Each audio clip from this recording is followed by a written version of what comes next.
Glória a Deus. Bom, muito feliz de ver muita gente querida, muitos amigos, gente abençoada que estão aqui no nosso meio. Mas eu estou com pouco tempo e muita coisa para falar. Então abra a sua Bíblia em Gálatas, no capítulo 4.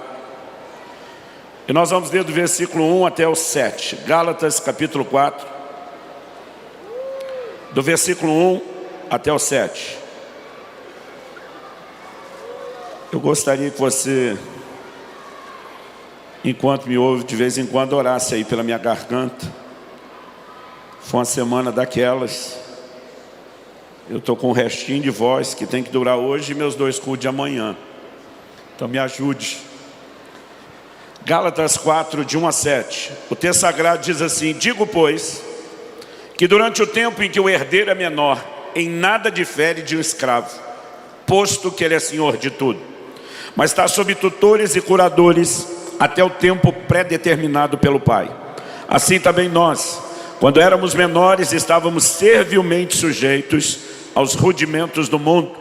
Vindo, porém, a plenitude do tempo, Deus enviou seu Filho, nascido de mulher, nascido sob a lei, para resgatar os que estavam sob a lei, a fim de que recebêssemos a adoção de filhos.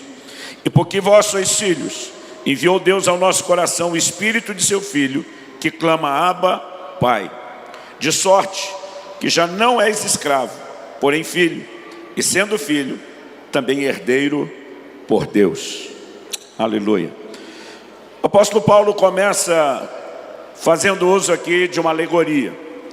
Estudiosos discutem se isso era costume ou lei no Império Romano. A verdade é que para nós não faz a menor diferença, porque depois de apresentar que, de acordo com algumas literaturas antigas, tanto era lei como costume.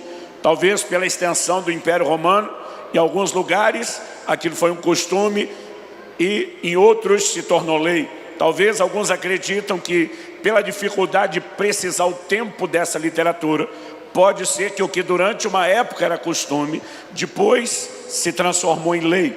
Mas a verdade é que depois de apresentar o que quer que isso fosse, costume ou lei, depois de apresentar isso como uma alegoria, Paulo estabelece aqui uma comparação a nosso respeito. No versículo 3 ele diz: assim também nós. Qual é a alegoria usada? Ele diz: o filho, enquanto menor de idade, na condição de herdeiro, ele é dono de tudo. Mas na prática, até o tempo pré-determinado pelo pai, que é o que definiria a maioridade ou a maturidade, ele não poderia entrar na gestão da sua herança. Isso significava o quê? Que não bastava apenas ter uma herança. Para se ter acesso a essa herança ou a gestão dela, era necessário maturidade. E é o que você precisamos entender e compreender, que nesse paralelo, embora o apóstolo Paulo, se a gente for ser fiel à exegese, à interpretação bíblica, ele está falando do período antes da vinda de Cristo na lei, nós vivendo essa condição como tendo uma promessa, herdeiros de uma promessa, mas vivendo como escravos. E agora, depois da vinda de Cristo, no tempo pré-determinado pelo Pai, nós podemos entrar nesse lugar de relacionar com Deus como nosso Pai e agora nossos filhos. Nós não podemos negar que mesmo para mim e para você, que vivemos hoje esse tempo bendito da nova aliança e que somos os filhos, nós precisamos entender que também a nós se aplica essa verdade. Sem maturidade, nenhum de nós, por maior, por mais extraordinária que seja a herança, nenhum de nós será introduzido na plenitude dela. Quando olhamos para a palavra de Deus, isso é um fato. Nós precisamos entender que para se viver a plenitude de Deus, será necessário de mim e de você mais do que fé. Nós sabemos que fé é fundamental, o justo viverá da sua fé, sem fé é impossível agradar a Deus. Tiago capítulo 1 diz: peça porém com fé, não duvidando. Ele diz: o que duvida, não pense tal homem que receberá do Senhor coisa alguma. Nenhum de nós vai questionar a importância da fé. Mas eu te garanto que pela palavra de Deus, só com fé, você não vai alcançar tudo que Deus tem. Hebreus capítulo 6, versículo 12 diz que nós temos que nos tornar imitadores daqueles que pela fé e perseverança herdam as promessas. Você não vai herdar uma promessa só com fé, é fé e algo mais. Em 2 de Pedro, no capítulo 1, o apóstolo Pedro diz: acrescentai a vossa fé. Ele está deixando claro que a fé já está lá, mas ele diz: acrescentai a vossa fé, a virtude, o conhecimento. E depois de fazer uma relação de virtudes, ele diz: porque se em vós houverem e abundarem essas coisas, vos será amplamente concedida a entrada no reino eterno de nosso Senhor e Salvador Jesus.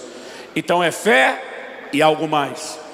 E nós temos olhado para uma geração que ela tem acreditado na utopia e na fantasia de que só com fé ela vai viver tudo que Deus tem. Eu quero te dizer, não é verdade. Um dos ingredientes necessários, se queremos viver a plenitude do que Deus tem, se chama maturidade. E nós precisamos entender, em primeiro lugar, quão extraordinária, quão gloriosa é a herança. Mas que assim como você encontra aquelas advertências num rótulo de medicamento, mantenha fora do alcance das crianças, Deus, com o alto padrão ou com a plenitude da sua herança, não vai agir de forma muito diferente comigo e com você.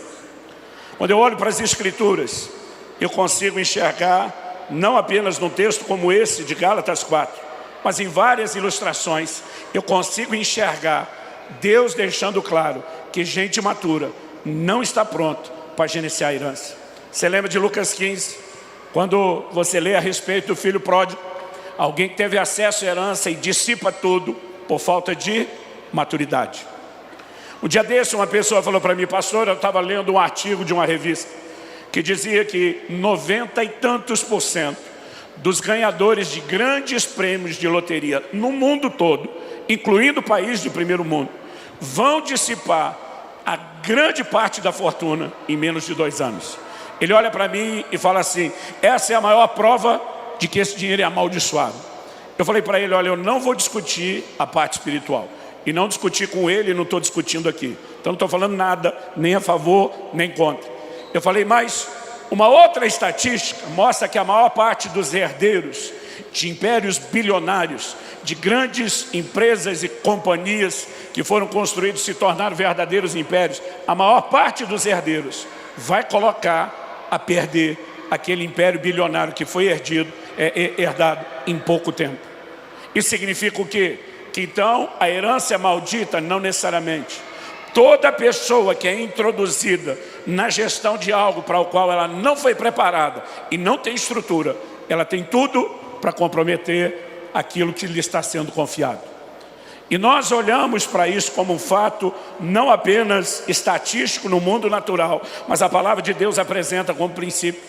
Essa é uma das razões pelas quais o apóstolo Paulo escreve a Timóteo e diz: na hora de estabelecer um líder, que ele não seja neófito, não seja novo na fé. Essa talvez seja a razão pela qual os levitas, para começarem a cooperar em algumas áreas no templo, eles precisavam de 20 anos de idade, dependendo da função 25. Um sacerdote não começava antes dos 30 anos. E acredite, apesar de aos 12 anos de idade, Jesus está dando um show de Bíblia para os mestres do templo, ele não começou seu ministério antes dos 30 anos de idade. Porque quando a Bíblia fala de maturidade, nunca é só o quesito espiritual. Há sempre uma combinação de vários desses fatores juntos. Então Paulo escreve a Timóteo e diz: o líder não pode ser novo na fé, porque a experiência dele pode ser fantástica, impactante, inquestionável, mas isso não significa que ele teve tempo para crescer ou para amadurecer. E algo que eu percebo pelo próprio ensino da Bíblia é o cuidado que eles tinham de não estabelecer líderes imaturos. Na verdade, eu acredito que líderes imaturos, eles produzem mais dano à igreja do que falta de liderança. Talvez a prova disso é quando eu e você olhamos para o livro de Atos e vemos Paulo e Barnabé plantando igrejas no meio dos gentios. Eles chegam, pregam o evangelho, dão gás junto àquela turma, ficam um tempo com eles, depois fala para eles: segura a onda aí que nós vamos pregar o evangelho em outra cidade. Chegava em outra cidade, a mesma coisa, permanecia um pouco tempo, dizia para eles: segura a onda, nós vamos para outra cidade. E Atos 14 diz que depois de várias cidades é que eles voltaram para levantar os primeiros níveis de liderança, os primeiros presbíteros. Significa que quando saíram, deixaram sem liderança. Por quê? Porque é melhor ficar sem liderança do que ter líder imaturo. Líderes maturos causam mais problema do que falta de liderança. Agora, eu e você precisamos entender, e aqui a ideia não é criticar o líder. É mostrar para mim, para você, é nos lembrar a importância de encarar o assunto de maturidade. E quando eu olho para isso na palavra de Deus, eu me sinto muito encorajado e desafiado em vários níveis. Eu acredito que a nova geração está vivendo uma crise que ela não consegue mencionar, porque talvez ela não tenha o poder de comparação que alguns de nós, que temos um pouquinho mais de idade, conseguimos fazer. Mas é impressionante, para nós que estamos no ministério pastoral, eu muitas vezes sento para aconselhar um casal, e eu fico me perguntando se eles estão precisando de conselho, de oração ou de uma chupeta. Porque às vezes parece duas crianças que não têm a menor estrutura emocional ou maturidade em questões simples de relacionamento. Porque nós somos parte de uma geração que tem comprometido tanto a ideia e o conceito, como aquele preparo que seria importante para vivermos maturidade. E a falta daquilo que temos no reino natural está também nos comprometendo a ter o devido paralelo, o devido entendimento no reino espiritual. Quem está entendendo, diga amém. Quando eu olho para a palavra de Deus, eu me sinto desafiado. Quando eu olho para a minha caminhada, para a minha história, eu percebo que Deus me cercou logo cedo para garantir o entendimento desse tipo de princípio. Eu comecei a pregar aos 18 anos de idade. Aos 19 anos de idade eu já falava em ginásios cheios. E as pessoas não me chamavam por causa daquilo que eu tinha para pregar. Aliás, dou graças a Deus que naquela época não se gravava tudo como faz hoje, porque senão teria o registro de muita bobagem que eu falei lá no começo. E eu dou graças a Deus que ninguém tem provas quanto a mim. Você também. Cada um de nós é grato. Cada um de nós é um código. Estou falando só para um aqui na frente, tá bom, gente? Mas, voltando aqui ao assunto, eu comecei a experimentar, por causa da graça de Deus, da ação, do mover do Espírito, um crescimento no ministério. E eu me lembro que em agosto de 93, quando a coisa estava assim no auge, eu tive um acidente de carro que me gerou muita crise. Eu falo sobre esse assunto tanto no meu livro do Agir Invisível de Deus, como um pouco no livro da Maturidade. Esse acidente me deixou em crise porque, enquanto eu orava, minha vida foi poupada por um milagre divino. E uma coisa é o crente empolgado falar isso, a outra é quando médicos e enfermeiros que te socorreram, não cristãos, ficam todo o tempo dizendo para você: teu santo é forte, alguém lá em cima vela por você, é um milagre, você está vivo. Eu sabia que aquilo era um milagre, mas mesmo assim eu dizia: Deus, milagre por milagre, já que o Senhor ia fazer um, por que é que deixou o carro cair lá na ribanceira para depois dizer eu te salvei? Não podia ter arrumado o carro lá em cima na pista? Eu tive perda total, toda a minha mudança estava dentro do carro. Enquanto era socorrido, roubaram tudo, até nossas malas. Eu, da noite para o dia, fiquei zerado. Tinha acabado de trocar de carro. Estava mudando de Campinas, São Paulo, onde me criei, para Curitiba, aonde moro hoje. E naquela ocasião, daquela mudança, eu consegui a façanha de pensar assim: quando chegar em Curitiba eu faço o seguro do carro. Pois bem, até hoje não fiz. E aquilo me gerou uma crise enorme. Perder um carro não é bom em momento nenhum da sua vida financeira, mas quando você está começando, dói mais ainda. E eu tinha aquela sensação de, quando eu orava, eu dizia para Deus: Deus, tenho certeza de que esse acidente foi coisa do miserável do cão, do Satanás. Mas eu dizia para Deus: o diabo só pode tocar em alguém com permissão. Ou nossa, a Bíblia diz lá: não deis lugar ao diabo. Isso não significa que você acorda de manhã e preencha um formulário, venho por meio desse autorizar o miserável do Satanás. Mas quando a gente peca, quebra princípio, dá legalidade para que ele age. Eu falei para Deus: o diabo só pode tocar com permissão, ou nossa, ou sua, como está lá no livro de Jó. Eu dizia para Deus: no caso do meu acidente, eu tenho certeza que foi coisa do Satanás, mas nós dois sabemos que não fui eu que dei a permissão para ele. Eu dizia para Deus: eu recorro ao Supremo Tribunal Celestial, eu apelo em última instância, o Senhor sabe que não fui eu. Logo, por eliminatório, eu dizia: só sobrou o Senhor. E minha pergunta para Deus é: por que o Senhor deixaria isso acontecer? Quem já descobriu que Deus não costuma ficar dando satisfação para a gente? Durante 1 ano e 3 meses, eu reclamei, eu resmunguei, eu ameacei, eu fiz greve, dizia: não prego, não oro com ninguém. Mas não teve nada que funcionasse. Durante 1 ano e 3 meses eu não tive resposta nenhuma. Até que chegou o dia da minha ordenação, do meu estabelecimento como pastor de uma igreja local. Porque uma das coisas que o acidente provocou de mudança é que eu acabei deixando o ministério itinerante e fui para o pastoreamento.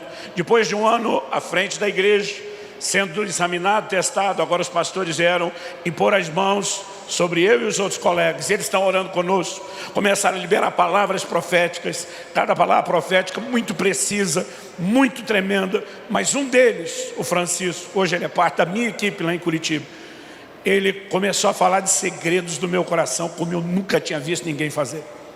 Eu depois fui perguntar para ele, falei, meu amigo, que palavra profética foi aquela? Eu nunca vi alguém profetizar desse jeito. Ele olhou para mim e falou, eu não estava profetizando. Eu falei, se você não estava profetizando, estava fazendo o quê? Porque eu nunca vi alguém falar algo tão claro, detalhado da parte de Deus. E ele olhou para mim como se estivesse falando de uma coisa normal, corriqueira, que acontece toda hora. Ele diz, a hora que eu botei a mão na sua cabeça para orar por você, eu vi um anjo de Deus em pé do seu lado. Eu falei, como assim viu? Uma coisa esfumaciada. Ele falou, tive uma visão aberta, vi como você está me vendo. Ouvi ele como você está me ouvindo. E foi ele que me contou aquelas coisas a seu respeito. Resumindo a história, o anjo fala para ele, aponta o dedo para mim, em primeiro lugar para nós os três, fala para ele, você tem uma preocupação muito grande com esses ministros. E hoje eu entendo a preocupação dele, porque hoje nem eu teria ordenado eu mesmo ao ministério pastoral tão cedo. 20 anos de idade, solteiro, imaturo, não teria feito. Eu não me ordenaria hoje. Mas naquele momento ele falou, você tem uma preocupação muito grande com eles. Mas o Altíssimo te faz saber que eles estão nas mãos dele. Eles estão no lugar certo, na hora certa, fazendo a coisa certa. E ele está cuidando deles, não se preocupe. E ele ficou tranquilo. Mas depois disso, o anjo aponta o dedo para mim e o caldo entornou para o meu lado. Ele disse assim, quanto porém a este? O anjo disse assim, ele é rebelde e ele não aceita o tratamento de Deus na vida dele. Não foi legal ouvir isso não, gente. O anjo aparece para Daniel, chama de muito amado. Aparece para o Gideão, chama de homem valente. Pô, para mim rolou só um rebelde. Eu me rebelei para provar que não era rebelde, mas não funcionou. Para encerrar a história, o anjo aponta o dedo para mim e fala para ele, diga para ele, que o acidente de carro que ele teve no ano passado, foi de fato, como ele diz nas orações dele, uma tentativa de Satanás de destruí-lo. Mas o anjo disse assim, diga para ele, por que Deus o permitiu? E o anjo disse, o ministério dele estava crescendo mais rápido do que a capacidade dele de se deixar ser trabalhado e tratado por Deus. E era só uma questão de tempo. Ele iria sucumbir debaixo do peso do próprio ministério. O sucesso se transformaria em fracasso, porque ele não tinha estrutura para suportar o lugar onde ele estava entrando. O anjo disse, o diabo queria pará-lo porque o via como uma ameaça. Deus precisava pará-lo para não perdê-lo. O anjo disse, nos próximos anos, Deus vai tratar profundamente com ele nessa cidade. Eu estava em Guarapuava, achei que eu ia ficar pastoreando no máximo 2 anos. Só em Guarapuava foram 9 anos. O anjo disse, nos próximos anos, Deus vai tratar profundamente com ele, antes de liberá-lo para que ele volte a correr e viajar pela nação, pelo Brasil e pelas nações. Em dezembro do ano passado, Deus me disse, agora se encerra um ciclo. Eu completei 25 anos de ministério pastoral. Ele diz, agora estou te liberando para voltar àquilo que você fazia lá no início. E hoje, depois de 1/4 de século, só na lista do ministério pastoral, eu acredito que eu posso te dizer um pouquinho sobre tempo e sobre maturidade. Maturidade é algo que eu e você precisamos entender que não vem sem tempo. Não é algo instantâneo, não é algo imediato.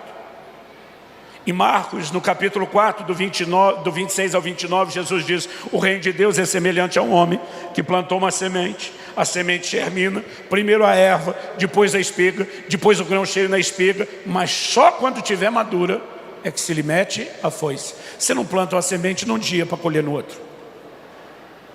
O reino de Deus tem processos no plano espiritual, assim como tem processos no reino natural. Quem está entendendo, diga amém. Então maturidade é importante e necessária, mas não é instantânea. Não é algo que vai acontecer sem tempo. Mas a pergunta principal não é essa.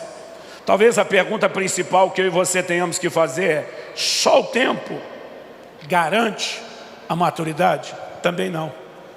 Hebreus 5,12 diz: quando vocês já deveriam ser mestres, em razão do tempo decorrido, vocês têm necessidade de que de novo se vos ensine os princípios elementares do reino de Deus. Em outras palavras, ele está dizendo: você já tem tantos anos de janela de vida cristã que era para estar ensinando, mas além de não estar ensinando, nem aprendendo vocês estão. Toda hora a gente tem que reensinar o beabá da fé. Então só tempo garante? Não. Para se viver maturidade, nós vamos precisar entender a importância da soma de tempo com algo mais. E antes de falar o que é esse algo mais, eu queria primeiro denunciar um comportamento que está se tornando muito forte na nova geração. É a maneira de pensar a família. E eu quero junto fazer um desabafo junto com a instrução bíblica. As coisas estão mudando muito rápido. O dia desse encontrei uma pessoa que, de tão querida, não vou falar o nome, tem um filho só, o menino está crescido. E você sabe que a vida é uma eterna cobrança. O cara está solteiro, a gente pergunta quando é que vai namorar. Começa a namorar, quando é que vai noivar. Noivou, quando é que vai casar. Casa, quando é que vai ter filho. Aí tem um filho, quando é que vai ter outro. Tem outro, quando é que vai ter mais outro. Então encontrei esse casal, ele só tem um filho, o menino está crescidinho. Fiz a pergunta: está pensando em ter outro filho? Eu nunca tinha visto alguém dar uma resposta tão rápida, objetiva e contundente. Esse cara olhou para mim e no bate-pronto respondeu: de jeito nenhum. Eu levei até um susto. E a curiosidade falou mais alto e eu perguntei: por que não? E com a mesma velocidade, objetividade e contundência ele disse: porque é muito caro. Isso faz desse pai um cara mesquinho, avarento? De jeito nenhum, é o contrário. É alguém que quer tanto dar do bom e do melhor para os filhos, que ele fez a conta para o nível do que eu quero oferecer. Eu só consigo bancar um, então parei aqui. Não estamos falando de um pai que não se importa com o filho, mas estamos falando de uma mentalidade da nova geração que está muito distante da mentalidade bíblica. Porque as famílias hoje pensam o tempo todo no que é que eles têm que fazer pelos filhos. E nos tempos bíblicos a ordem não era essa. Se pensava no que é que os filhos iriam fazer pela família. Salmo 127, quando fala sobre bem-aventurado o homem que enche a sua aljava de flechas, falando dos filhos, a Bíblia diz: não será envergonhado quando tratar com os seus inimigos à porta. O que significa isso? Que na hora de resolver a treta com o vizinho, quanto mais cabra macho, com cara de bad boy atrás do pai, mais protegida estava a família. A bênção de se ter mais filhos era sempre pensar o que é que os filhos farão pela família, e não o que a família faria pelos filhos. Ninguém deixava de ter filho naquela época dizendo custa caro. Ninguém dizia vai ter que pôr mais comida na mesa. Não, o filho era a força de trabalho que ia ajudar a arar a terra, que ia ajudar a plantar, que ia ajudar a colher e que ia ajudar a botar mais comida na mesa. Agora, a ordem de pensarmos a família, ela está completamente mudada e alterada. Ah, pastor, mas o senhor foi muito longe, falando lá do tempo, dos dias dos salmos. Ok, vamos voltar uma geração. Eu sou o filho do meio de 3 homens. O mais velho e o mais novo começaram a trabalhar aos 12 anos de idade. Eu era considerado vagabundo da família, porque só fui ter carteira assinada aos 14, perto do 15. Eu tentava explicar para o meu pai, não com essa linguagem de hoje, mas eu tentava explicar para o meu pai que eu tinha alma empreendedora.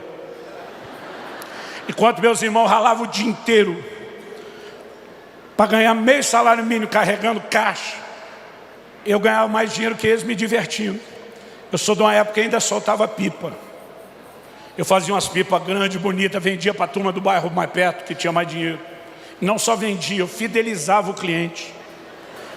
Porque quando os caras erguiam a pipa, compraram de mim, eu descia com a minha Cerol cortante, cortava ele, aparava, como dizia a gíria da época, arrumava e vendia de novo, às vezes para o mesmo cara. Cheguei a vender a mesma pipa várias vezes para o mesmo cliente, fidelizava o cliente. E não me olhe como fosse um explorador, tudo dentro da lei. Quem tem mais idade lembra, acima do poste é guerra, para baixo do poste não pode. Então eu erguia acima do poste, eu cortava, parava e revendia. Eu sou da época que ainda jogava bolinha de gude, que a nova geração nem sabe o que é, dá um Google, você vai descobrir. Rapelava os amigos na bolinha de gude, o cara ficava triste que não tinha mais. Eu dizia, ao invés de você comprar nova, eu te vendo a que era sua pela metade do preço. Aí eu vendia, ganhava de novo, vendia de novo. Meu pai não teve condição de dar uma bicicleta para mim e para meus irmãos nessa fase de pré-adolescência. Mas eu consegui me divertindo, montar a segunda melhor bike de freestyle do bairro, da região. Eu só perdia para um outro cara, que era maior de idade. Ele tinha entrado numa multinacional por um desses programas do Senai. Todo o salário dele ia na bicicleta. Cada parafuso da bicicleta dele era importado. Com ele eu não concorria. Mas me diverti, estava bem. Um dia eu entro em casa. Papai está conversando com o Orlando, um amigo da família. E eu passo, ô Orlando, tudo bem? Meu pai diz, volta aqui, cumprimento direito, seu chefe. Falei, meu o quê? Ele disse, seu chefe, acabei de te arrumar um emprego. Você começa amanhã. Gente, me lembra uma quarta-feira à tarde. Começo de noite, quem começa a trabalhar na quinta? Tinha que ser que nem regime, só na segunda. Eu não tive tempo nem de despedir. Mas a primeira pergunta que eu fiz ao meu pai, quanto é que eu vou ganhar? Sabe o que o papai falou? Não te interessa. Eu falei, como não interessa? Ele falou, está na hora de você entender que trabalho é mais do que o dinheiro que você ganha. Diz respeito a você ter horário, ter disciplina, ter chefe, prestar conta. Em outras palavras, aprender a ser homem e parar de ser moleque. Então meu pai disse, não interessa quanto você ganha. Você não vai trabalhar por causa do salário. Você vai trabalhar porque chegou a hora de crescer. Ele diz, mas já que tocou no assunto do salário, quando receber o salário, vai tirar o dízimo, vai ficar só com esse percentual para você, e o resto você vai ajudar em casa. Aí eu fiquei revoltado. Eu olhei para meu pai e falei, o senhor não precisa. Ele olhou para mim e falou, não preciso mesmo, quem precisa é você. Você que tem que aprender que filho não é um bicho parasita, que passa a vida inteira sugando tudo da família, que chega uma hora que cresce, que tem que contribuir, que tem que cooperar, que tem que ajudar a pagar a conta. Então ele diz, eu não preciso mesmo, quem precisa é você. Eu sou de uma época que você não discutia com o pai. Eu só baixei a cabeça e disse, sim senhor. Agora eu olho para uma nova geração e eu fico assustado com o que nós estamos vendo. Conversei com um pastor amigo de Curitiba esses dias, que tem uma escola. Falei, nessas 2 décadas que você está trabalhando com a escola, mudou muito o perfil de como os pais decidem a escola? Ele falou, muito. Eu falei, me dê um exemplo. Ele falou, há 20 anos atrás, os pais iam para a escola sem os filhos, discutiam a metodologia de ensino, olhava a estrutura da escola, a última pergunta, quanto custava, e depois decidia se ia matricular ou não o filho. Eu falei, e hoje? Ele falou, hoje os pais trazem os filhos, largam os meninos para correr na escola, e depois que eles correram uns 15, 20 minutos, volta suado, o pai pergunta, você quer estudar aqui? E a criança, aquele toquinho de gente que não sabe nada da vida, nem o que é bom para ele, decide se ele quer ou não. E os pais dizem, sim senhor, para os filhos. O que nós não estamos percebendo é o que nos está sendo roubado. Então deixa eu ser honesto com você. Algo precisa mudar nessa mentalidade que nós temos de família. Um dia desse, alguém da minha igreja desabafou, falou, pastor, essa nova geração é muito mimada. Eu olhei para ele e falei, quem foi que mimou? A escultura saiu ruim e a culpa é da pedra. Eu falei, ninguém deveria estar se queixando da nova geração. A gente tinha que estar se queixando de quem está criando a nova geração. E naquele momento eu aproveitei para ter uma conversa séria com alguém que não cumpriu o seu papel que deveria como pai. Eu sei que aqui nós temos 2 tipos de gente. Eu sei que eu não estou falando para tantos pais quanto os filhos, mas cada um de vocês, filhos, são futuros pais. Então deixa eu te dizer algo. O modelo bíblico de criação de filhos nunca falhou. A gente só tem desordem familiar quando a gente se afasta do padrão de Deus. E nós precisamos voltar a um lugar onde a gente entenda algo que hoje é difícil explicar do ponto de vista espiritual, para uma geração que não tem referência no natural. Eu vou chamar isso de processos. Pais que dão aos filhos tudo que querem, sem ensiná-los a esperar a hora. Pais que não colocam limites. Pais que acharam que os seus pais foram muito duros e decidiram aliviar a vida dos seus filhos, não sabem o dano que estão trazendo na formação do caráter deles ou na deformação do caráter deles. Nós precisamos entender que Deus não vai jogar o jogo que alguns pais decidiram jogar. Tem muitos filhos que cresceram sem saber o que é correção ou confronto. Agora, Deus não vai se dobrar à educação mimada que você teve dentro de casa. Ele vai continuar dizendo o que ele diz lá no livro de Hebreus: o pai corrige o filho a quem ama. E se você está sem correção, é bastardo, não é filho. Deus está dizendo: não me importa se o seu pai ou sua mãe ou seus pais não colocaram limites, eu vou colocar limites para você. Eu vou ensinar, eu vou te fazer esperar, eu vou dizer não, eu vou te corrigir. Processos. E os processos deveriam ter um papel enorme no nosso crescimento e na nossa maturidade. Mas muitas vezes, porque nós não vivemos o processo na dimensão natural, a gente não consegue entendê-lo na dimensão espiritual. E quando eu olho para a Escritura, eu vejo muito, mas muito volume de informação a respeito desses processos. Eles são importantes, eles são necessários. Quando meu filho completou 18 anos de idade, ele foi estudar nos Estados Unidos. Tinha ganho uma bolsa para passar 4 anos estudando no IHOP de Kansas City. Eu lembro quando foi chegando a hora dele ir, eu chamei ele e falei: filho, vem cá, vamos ter uma conversa séria. Porque o menino, perto de fazer 18 anos de idade, ninguém lá em casa, nenhum dos dois filhos, tinha permissão de falar em namoro antes dos 18 anos de idade. Outro dia alguém me falou: onde é que está na Bíblia isso? Falei: a Bíblia manda obedecer o pai. Pronto, está aí. Se fosse para obedecer só Deus, Deus não mandava obedecer o pai, dizia: só me obedeça. Então eu falei para eles: casamento não é uma união só de pessoas, deveria ser uma união de propósitos. Enquanto vocês não tiverem um mínimo de maturidade para entender o propósito de Deus para vocês, para saber avaliar o propósito de Deus na vida de outro, não adianta seguir o hormônio ou uma emoção imatura e tomar uma decisão permanente. Então eu dizia: o fato de que não pode antes dos 18 não significa que com 18 já vai ter permissão, mas antes não tem negócio. E meu filho soube esperar isso, mas quando está chegando perto dos 18, está esperando para formalizar o início do relacionamento, ele já estava falando de casar em pouco tempo. Então um dia eu conversei com meu filho e disse: filho, preste atenção, alguém que não sabe cuidar do seu orçamento como solteiro não merece ter uma família para cuidar.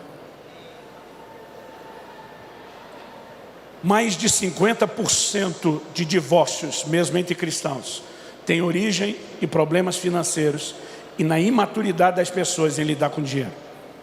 Então eu falei: se não sabe cuidar do seu orçamento como solteiro, não tem permissão para casar. Então vamos focar o treinamento nisso. Eu falei: você acha que você está muito maduro, mas eu quero te mostrar que ainda falta alguma coisa, mas eu quero te apoiar. Então se falta maturidade, eu vou te botar na estufa, vamos acelerar o processo. Meu filho, como muitos de vocês fizeram essa cara estranha, me olhou com a cara assim de: o que é estufa? Talvez você já viu os seus avós colocar banana embrulhada num jornal debaixo do fogão para acelerar a maturação. Aí meu filho ficou olhando com a cara de não sei o que é isso. Falei: então deixa eu explicar na linguagem da sua geração. Vai ser eu batendo na sua cara e dizendo: 02, pede para sair. E vendo quanto é que você aguenta. Eu falei: você está disposto a jogar o jogo? Ele falou: eu estou. Eu falei: você não sabe a intensidade. Ele falou: mas eu confio no senhor. Ele falou: o senhor não vai exigir de mim nada que eu não consiga acompanhar. Eu falei: então vamos lá, sua primeira lição, tem que aprender a cuidar do orçamento. O que você ganha por mês do seu trabalho à distância, na hora que faz a conversão para o dólar, sumiu, não é nada. Ah, mas tem um mantenedor que Deus levantou para me abençoar. Legal, também não supre o seu orçamento. Sentamos, fizemos as contas do que era o orçamento mínimo para sobreviver no modo estudantil. E ele falou, falta. Ele falou, o senhor não me ajuda? Eu falei, claro que eu ajudo. Mas para te ajudar mesmo, eu só vou dar o básico para você sobreviver. Porque se eu tornar a sua vida muito fácil, eu lá na frente vou tornar a sua vida difícil. Então eu prefiro tornar a sua vida difícil agora, para fazê-la mais fácil lá na frente. Então, além de eu não te dar nenhum luxo, eu só te mando dinheiro no primeiro dia de cada novo mês.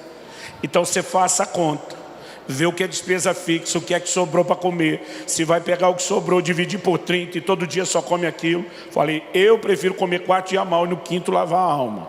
Mas cada um faz do jeito que quer. Não me importa como você vai fazer o seu orçamento, só não me peça dinheiro antes de virar o mês. Tá bom. Eu falei, tá bom não, repete o que eu falei. Repetiu. Falei, você sabe quando seu pai fala, é que nem diz a Bíblia, o decreto dos reis da Média e da Pérsia, é irrevogável. Não tem volta. Você está entendendo, filho? Estou entendendo. Primeiro mês, beleza. Segundo mês, beleza. Final, terceiro mês. A gente falava todo dia no WhatsApp. Mas faltavam 3 dias para terminar o mês, a conversa começa diferente. Já levantando aquela bandeira vermelha para qualquer pai. Ele começa dizendo assim, então pai. Digo, então o que, meu filho? Falou, pois é, eu sei que ainda falta 3 dias para terminar o mês. O senhor não pode me adiantar o dinheiro do próximo mês? Falei, não posso não. Eu falei, o senhor está sem dinheiro? Falei, claro que não, filho, o dinheiro está parado na conta. Então por que não pode mandar? Falei, porque não é a data, é só quando termina o mês. Mas pai, só falta 3 dias. Falei, te digo mesmo, só 3 dias você espera. Ele falou, pai, na verdade é que o meu dinheiro acabou. Falei, filho, eu suspeitei isso desde o início, mas o problema é seu, não é meu. Papai falou para você se organizar. Pois é, mas não tem jeito. Falei, não tem jeito. Falei, pai, o senhor não está entendendo a gravidade. Falei, então me esclareça a gravidade. Ele falou, eu não tenho o que comer. Eu não tomei café da manhã hoje, eu não almocei. Eu não tenho o que comer nesses 3 dias. Agora olhe para cá. Diante de Deus, sabe o que eu falei para ele? Jejua. Falei, você já fez pelo menos 2 jejuns de 3 dias na água e não morreu. Não é agora que vai morrer. Pai, o senhor está de brincadeira? Falei, diante de Deus, não estou não. Pai, falei, jejua. Falei, já foi sua aula da sexta de manhã. Agora sábado, domingo não tem aula. Até a segunda o dinheiro chega. E se você não tiver força, fica deitado lá no chão da casa de oração. Os 3 dias nem sai de lá. Agora é lógico que a sabedoria nos ensina algo. Não falei nada para a mãe do menino. Esperei passar os 3 dias. Mandei o dinheiro, o menino comeu, sobreviveu. Aí fui dar notícia para dona Kelly. Falei, esse seu filho é uma benção, hein? Minha mulher, e não é? Falei, não, é sério. O menino fez outro jejum de 3 dias na água. Aí minha esposa olha para mim e diz, glória a Deus. Aí a consciência pesou. Eu falei, eu preciso falar mais. Falei, tá certo que eu tive uma participação. Ela falou, você é um pai incentivador? Aí me doeu mais a consciência. Falei, dessa vez foi mais do que incentivo. Ela olhou como assim? Falei, eu mandei ele jejuar. Falou, não, quando você tem esses comandos de Deus, eu falei, não. Bota Deus no meio, não, mulher. Eu mandei porque eu quis. A mulher parou, olhou e falou, o que é que você não está me contando? Falei, eu estou contando a prestação. Quando eu falei que mandei o menino jejuar e que ia mandar o dinheiro, ela fez aquela cara de, você fez isso com o meu nenê?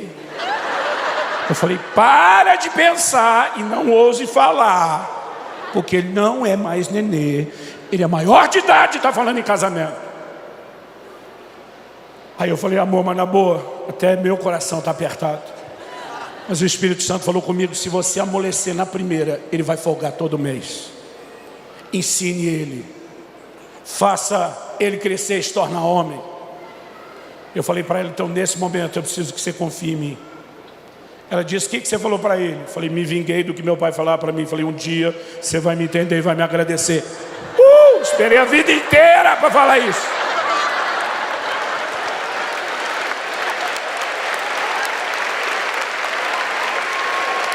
Você está aplaudindo que não foi você que jejuou, mas tudo bem. Depois do jejum, falei, filho, nunca mais você vai descuidar do seu orçamento. Ele falou, nunca mesmo. Falei, próxima lição. Se você fez tudo certinho no seu orçamento e de repente algo fugiu ao controle, assim um imprevisto. Ele falou, aí posso te ligar? Eu falei, também não. Eu falei, a segunda lição que você tem que aprender. Quantos milagres de provisão você viu dentro da sua casa enquanto crescia? Ele falou, muitos, pai. Eu falei, pois é. Está na hora de você descobrir o seu Deus e não só o Deus do seu pai. Então não importa se você fez tudo direitinho, faltou, não me liga, vá se resolver com Deus. 2 meses se passaram depois do jejum compulsório. O dinheiro dele acabou 2 dias antes de terminar o mês. Primeira coisa que ele pensou, quem jejua 3, jejua 2. Mas ele ficava lembrando o que eu falei. Está na hora de você conhecer o seu Deus. E ele um dia estava na casa de oração, ele começou a orar e dizer, Senhor, eu não quero jejuar hoje na marra não. Eu tenho feito isso por amor ao Senhor, mas hoje eu não quero não. Eu quero ver o que o Senhor pode fazer. E ele começou a orar e orar e orar. Enquanto estava orando, o Espírito Santo falou ao coração dele e disse, vá para a cafeteria. Ele pega a fila da cafeteria sem dinheiro para gastar. As pessoas vão sendo atendidas uma a uma. Quando chega o último, ele seria o próximo da fila. O cara terminou o pedido, vai pagar, o cara para. Olha para o meu filho e fala para o caixa alto para ele ouvir disso. O que esse menino pega hoje aqui é por minha conta. Eu teria dado glória a Deus, mas sabe, meu filho falou, não, que isso? Falei, meu filho, você na fila sem dinheiro, esperando milagre, e você disse que não. Ele falou, pois é, foi o susto. Eu falei, mas me diga que o cara insistiu. Ele falou, pai, o cara insistiu. Eu falei, aí você aceitou? Ele falou, também não. Eu falei, a primeira foi o susto. E a segunda negação? Ele falou, pai, o menino era um africano. Eu falei, preconceito? Ele falou, não, pai, os brasileiros africanos aqui disputam quem são os mais quebrados. Ele falou, pensei, ele deve estar que nem eu, sem aula do meu pai. Está gastando o que não pode, depois vai faltar para ele. Mas ele falou, pai, o cara insistiu tanto que eu, constrangido, falei, então me dê um copo de café. Aí ele falou, você não veio aqui só para pegar um copo de café? Não, o café tá bom. Não, Aí o cara falou, não vou perder tempo com você. Falou para o funcionário, o que ele gosta de comer? Quando vem aqui, o cara apontou e falou isso. Ele falou, me deu um. Aí pagou, deu o café e o lanche para Israel. Pegou o troco, botou no bolso dele e falou, isso é o que Deus falou com você agora há pouco na casa de oração. A fé do menino surtou. Ele enlouqueceu de fé depois desse dia. Em um ano que ele ficou lá no câncer, ele teve umas 3 dessas. De entrar na fila sem dinheiro e ver Deus fazer algo. Por que eu estou te contando isso? No início do ano passado, meu filho me liga. E um dia ele fala, pai, estou te ligando para te agradecer. Falei, agradecer o quê, menino? Tu me deve muito. Ele falou, lembra do jejum compulsório? Falei, lembro. Sua mãe mais do que eu. Ele falou, o senhor disse que um dia eu ia te agradecer. Eu estou ligando para te agradecer. Ele falou, pai, se você tivesse me poupado do desconforto do processo, o senhor teria me poupado da maturidade que veio depois. Ele diz, o senhor me ensinou a ser um homem e cuidar da minha família, mas o senhor também me ensinou a ser um homem de Deus. Quando meu filho foi casar, ele tinha um furo de $500 no orçamento. Eu falei, como é que você vai fazer? Porque eu não vou te bancar. A Bíblia diz, deixará o homem seu pai e sua mãe, se unirá à sua mulher, nós vamos cortar o cordão umbilical. Eu falei, como é que você vai fazer? Ele falou, pai, Priscila, porque ele estava com visto de estudante, ele não podia trabalhar, era ilegal. Ele falou, a Priscila tem cidadania, eu vou conseguir meu green card, eu vou poder trabalhar. Eu falei, isso aí pode levar mais de 6 meses. Ele falou, eu tenho uma reserva para segurar até lá. Eu falei, filho, ele falou, pai, o senhor já me ensinou, agora é minha vez, não se preocupe. Ele foi para a lua de mel, quando voltou, ele me liga e diz, pai, o pastor da igreja da Priscila me fez uma proposta para cuidar dos jovens e adolescentes, me ofereceu um salário de $2.500 por mês.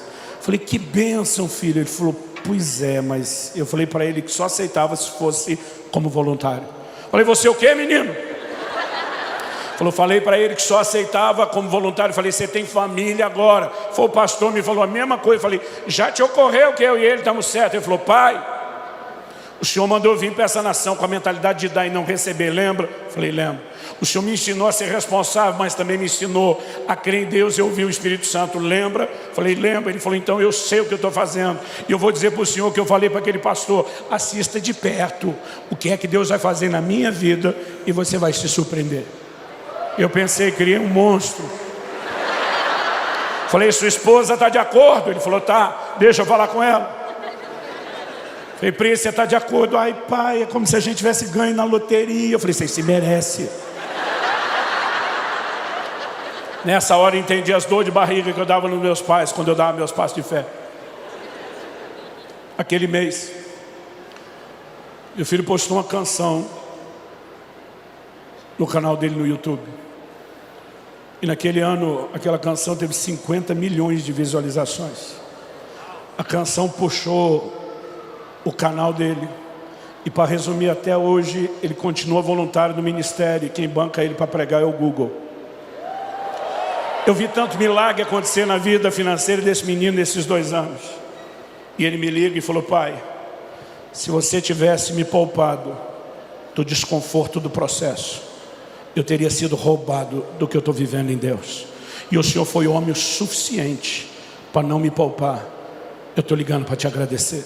Nessa hora, enquanto ele falava comigo, o Espírito Santo me disse, comece a ensinar a respeito dessas coisas em larga escala para a igreja. Eu falei, filho, qual foi o seu sentimento? Nós nunca conversamos sobre isso. Você ficou com raiva? Ele falou, pai, raiva é uma palavra muito forte. Eu fiquei indignado. Eu falei, qual foi o sentimento? Ele falou, a primeira coisa que eu pensei, que tipo de pai se recusa a dar comida para o filho? Eu falei, você não pensou que tipo de filho não ouve o pai? O conselho do pai para cuidar do orçamento? Ele falou, não, eu só me fiz de vítima. Eu falei, mas e aí? Ele falou, pai, o sentimento não durou muito. Porque eu lembrei que o Senhor sempre dizia que a gente não pode avaliar um time por uma partida. Tem que ser o campeonato todo. Então, eu parei para pensar e falei, eu não entendo o jogo de hoje do meu pai, mas qual é o histórico do meu pai? Ele sempre foi presente na minha vida, me amou, me apoiou, me deu suporte, esteve ao meu lado, buscou o meu melhor. E se isso que eu não entendo no momento parece contraditório, eu vou deixar isso no stand-by até que eu entenda, e eu vou ficar com esse histórico do meu pai que merece confiança. Enquanto ele falava isso, o Espírito Santo falou de novo comigo, ensine a respeito disso também. Eu e você precisamos entrar num lugar de confiança em Deus. Porque essa nova geração que não é submetida a processos, quando o próprio Deus começa a tratar conosco, a gente começa a espanar. Porque a linguagem de quem não teve limites, de quem não foi exposto a processo, de quem foi poupado de tudo, quando começa a passar em Deus, é como se o céu estivesse bradando, eu não amo você, eu não me preocupo com você, quando a mensagem é exatamente o contrário. A nova geração não consegue entender textos da Bíblia, como Tiago 1, de 2 a 4. Meus irmãos, tende por motivo de grande alegria, não só alegria, grande alegria, o passardes por várias provações. Porque a prova da vossa fé produz experiência, produz perseverança, para que vocês sejam perfeitos, completos, maduros, não faltando em coisa alguma. Mas a falta dos processos não nos permite enxergar um Deus que trabalha com processo.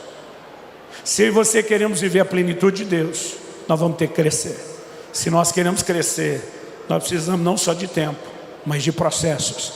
E Deus é perito nisso. Quem está entendendo, diga amém. Quem está com raiva de mim, diga amém. Às vezes as mães estão presentes e com raiva. Além de te encorajar, não só a pensar na criação de futuros filhos, se você ainda não é pai. Ensinar, gente, se não fosse o amor da mãe, nossos filhos cresceriam tudo lesado. Mas sem a firmeza de um pai, eles vão crescer todos descompensados. Deus deu duas coisas importantes para se equilibrarem. Mas eu não quero falar apenas do ambiente familiar. Eu só estou falando da necessidade de resgatarmos algo que nos ajude a entender a maneira como Deus trata conosco. Quando Deus me levou a plantar a primeira das nossas igrejas, Comunidade de Alcance, depois de 9 anos lá em Guarapuava, eu fui para a cidade de Irati. O Espírito Santo me mandou sair sem salário e me mandou levar mais 6 famílias. Pensa numa época tensa da minha vida. E hoje, se eu tivesse uma máquina do tempo, apertar um botão, voltar lá, todas as vezes que eu voltasse, eu escolheria passar aquilo tudo de novo. Porque pensa em algo que me fez crescer, que forjou a minha fé. Eu podia virar à noite te contando as coisas que Deus me aprontou nas últimas décadas, as fogueiras que Ele me jogou, as circunstâncias que Ele permitiu passar. Mas hoje eu estou que nem meu filho o tempo todo dizendo: muito obrigado. Se o Senhor tivesse me poupado do desconforto do processo, teria me poupado da maturidade do que eu estou vivendo hoje. Muito obrigado. O que eu e você precisamos entender é que a fé se apoia no caráter de Deus. Enquanto a mulher de Jó dizia para ele: amaldiçoa seu Deus e morre, ele disse: você fala com uma louca. Deus é digno de confiança. Eu vou repetir para ver se sai um ou outro amém aí. Deus é digno de confiança. E nós podemos nos abandonar aos cuidados dele. Eu quero que você fique em pé para parecer que está acabando. Mas se possível, segure uns 2 minutinhos aí.